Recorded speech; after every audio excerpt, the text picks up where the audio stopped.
Alléluia, shalom, bonjour peuple de Dieu, bolo à toute la génération. Éternel, nous te rendons grâce encore ce jour pour ta grâce que tu nous rénouvelles dans cet nouvel épisode. Bien-aimés, nous sommes dans l'émission Flash Évangile que nous avons comme lecture de base le livre de Psaume à son chapitre 89 et au partir des versets 49 au verset 50. Je vais directement aller sur le verset qui marque ici ce thème. Il déclare le verset 49, « Y a-t-il un homme qui puisse vivre et ne point voir la mort, qui puisse sauver son âme du séjour des morts ?»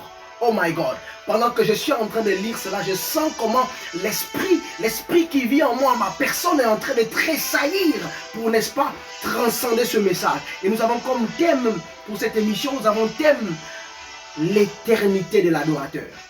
L'éternité de l'adorateur est conditionnée d'abord sur la mort de l'adorateur en Christ.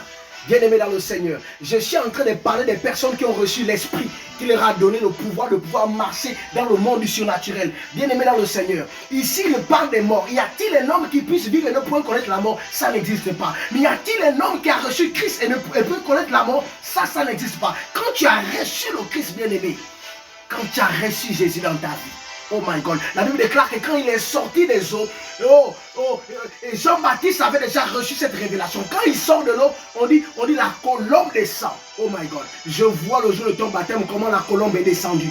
Et je peux attester par cela que l'éternité de l'adorateur que tu es n'est pas conditionnée sur la vie de ta chair, mais elle est conditionnée plutôt sur les actes que tu produiras en tant qu'adorateur. Les actes des apôtres ont produit l'adoration.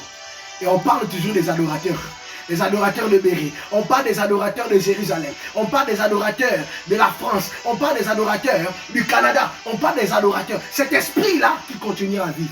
On parle de Jérémie Sourou qui parlera, qui continuera à parler après même sa mort de chair. Mais en tant qu'adorateur réellement, sa vie d'éternité ne mourra jamais.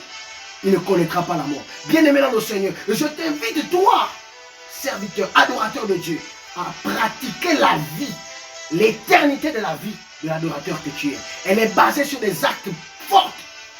Elle est basée sur l'alliance de Dieu. Elle est basée sur des actes de triomphe, des actes contre nature, contre conception humaine. Les actes d'adorateur qui confèrent l'éternité sont régis par la puissance de l'Esprit de Dieu et l'inspiration que Dieu t'amène. Que le Seigneur te bénisse encore. Rentre aujourd'hui dans l'éternité de l'adorateur que tu es. Christ t'appelle pour son éternité. Rentre maintenant dans cette éternité et que le Seigneur te bénisse encore. Au nom de Jésus-Christ. Oh my